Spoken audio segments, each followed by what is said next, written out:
बेवहाय आं जोबोर गोजोननाय मोन्दों।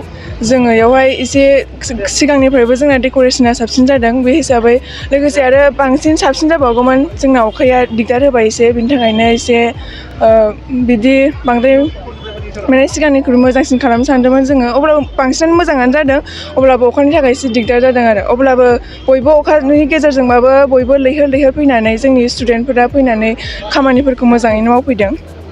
आं लोगोसे आं बेखौनो बयनिसिमबो सरस्वतीनि फुजानि आंनि खुलुमनायखौ बावहरग्रोनाय जाबाय। आं जोबोर गोजोननाय मोन्दों मानोना ओरैजाय जानायनि मानायनि ओरैजाय सार्ट डिरेक्टरनोबो आङो माने जोंखौहाय डेक'रेसन खालामनायाव माखासे हेल्प होदों बेनि थाखाय आङो गोजोननाय बावहरो बेखौ गोजोननाय मोन्दों बेनो। जोंना इउ एन एकाडेमि बुङोबाथ' जोंना सोलोंथायाव गोबां आवगायनायानो दङ लोगोसे बे फरायसालिया बर' मिडियाम हिसाबै जोबोद मोजां गोजौआवहाय आवगायनानै दङ।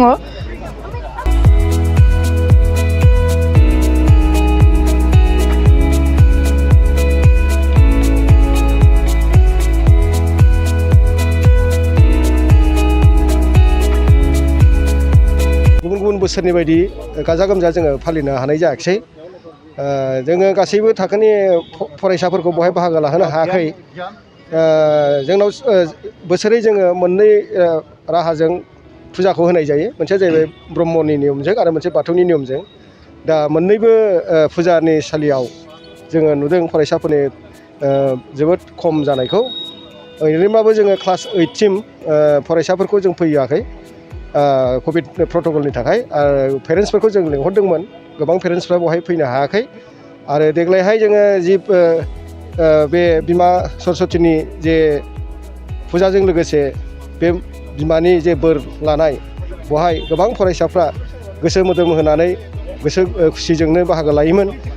गानै जोमै समायना देलायनानैनो होन बा समायना गोसोजोंनो होन बयबो बेवहाय बाहागो लायोमोन। जों सेरखम खालामनो हायाखै देग्लायनि नैबे बोसोराव। जोङो बोसोरै जोङो बा बे कभिड माबायाव हम स्टाडि मेटेरियेल्सजों जोङो स्टाडिखौ होबाय थादों। आरो जि जोङो देग्लायहाय थांनाय अक्ट'बर दाननिफ्राय क्लासफोरखौ खालामनो हादोंमोन। थांनाय माने 20 सानसो सिगां बे थाखो 8सिमखौ बन्द' खालामदों सरकारा। बे हिसाबै जोंना कर्सआबो जोब्बायमोन आरो जोंहा एग्जामनि थाखाय जे जों प्रिपेरेसन जागासिनो दं फैगौ 18 फेब्रुवारिनिफ्राय 18 फेब्रुवारिनिफ्राय एग्जामा जागोन। बिनि थाखाय जों दा फरायसाफोरखौ बे एग्जामनि बे माने स्टाडिनि थाखाय लिभ बे महरै जोङो दा दोनथ'नानै दं आरोखि। दा जोङो जेब्लायबो इउ एन एकाडेमि हिसाबै जोङो सोलोंथाइ होनायखौ जों थाबथायाखै। जोंनाव अनलाइन सिस्टेम जोङो क्लासखौ दासिमबो जों लायहोआ। जोङो हम स्टाडि खालामो जे फराफोरनि बा टेक्सटफोरखौ क्लासफ्राव जेरै बुजायो बे बुजायनाय सिस्टेम लानानै जोङो प्रिन्टिं खालामथारो। प्रिन्टिं खालामनानै जोङो प्रटेक्ट 15 देसनि थाखाय फरायसाफोरनो बे मेटेरियेल्सखौ हरो। आरो बेवहाय सोंलुबो थांफाखायो। बे 15 दिननि गेजेराव बे हरनाय मेटेरियेल्सखौ फरायनानै बेवहाय थानाय सोंलुखौ फरायसाफोरा न'आवनो फिननानै लानानै फैनांगौ। बेबायदिनो नेक्स्ट 15 देस जोङो शिक्षाखौ होलांबाय थादों। आरो नुदों जोंनाव बे 100% गथ'फ्रा बेवहाय रेसपन्स होदों। ओरैनो मिथिनायाव जों नुदों जे अनलाइनफ्राव बे रोखोम 100% जोङो एक्सपेक्ट खालामजोबनो हाया। खिन्थु जोंनि जे शिक्षा होनायाव जे पार्टिसिपेसन पेरेन्टसफोरनि पार्टिसिपेसन स्टुडेन्टफोरनि पार्टिसिपेसन टिचारफोरनि पार्टिसिपेसन जोङो लेहेम जायाखै। खालि फिजिकेल क्लासल' जों खालामनो हायाखै आरो। जोबथायाव आं दिनैहाय बिमा सरस्वतीनि बे बोरलिनि जे फुजा आरो बेजों लोगोसे बे तिथिनि दिनाव गासै जोंनि इउ एन एकाडेमिजों लोगोसे दुलाराय फरायसा समाजनो आङो बोर बिनो सानो जाहाथे फरायनायजों लोगोसे गियान दावगानायबो फैथों आरो सुखु सान्थि मोननो हाथों। आरो अहिंसा आरो बा हिंसानाय बा उदखारि जाथाय बे जाथाय कमप्लिट जोबलाङो। बिमा सरस्वतीनाव आं बेखौ बोर बियो। जोङो गुबुन बोसोराव जाबादि गाजा गोमजा फालिदोंमोन देग्लाय बोथोरनि थाखाय फरायसाफोरखौ बारा बुरजा लेंहरनाय जायाखिसै।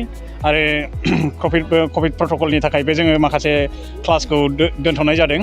बेनि थाखाय बिसोरखौ जोङो बेवहाय हांख्रायहरनाय जायाखै। दा जायफोर दङ जोंनाव नैबे डिग्रिनि गथ'फोर दं, HSनि गथ'फोर दं, MAनि गथ'फोर दं आरो क्लास 9, 10नि गथ'फोर दं। बेखौ लानानैनो जोङो दिनै ब्रह्म जयग आरो बाथौ आदबजों जोङो सरस्वती फुजाखौ होलांबाय। जोंनि सरस्वती फुजाया गुबुन बोथोराव जाबादि जादों देग्लायबो बे रोखोमनि जादों। खिन्थु फरायसाफ्रा एसे खम नुजाथिफैदों।